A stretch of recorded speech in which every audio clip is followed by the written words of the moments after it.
Falamos da orixe do Día do Libro. Vicente Clavel pediu en Barcelona en 1923 brindar un día para celebrar a festa do libro.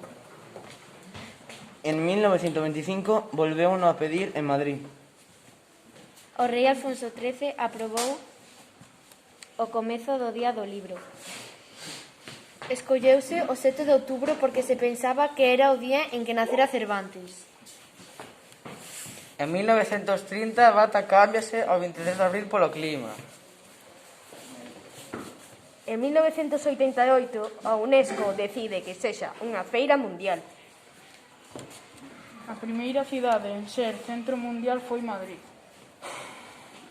Esta feira cambiou pola guerra ou por ser Semana Santa. En 1995, en París, a UNESCO decide o 23 de abril como Día Mundial do Libro. Hai varios países que non teñen esa data. Irlanda e Reino Unido celebran o primeiro xoves de marzo. En Uruguai celébrase o 26 de maio. Porque nesa data creouse a primeira biblioteca pública. En Paraguai celébrase o 25 de xuño.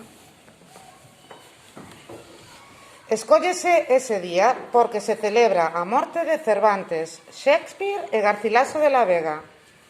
O 23 de abril en España celébrase a entrega do Premio Cervantes.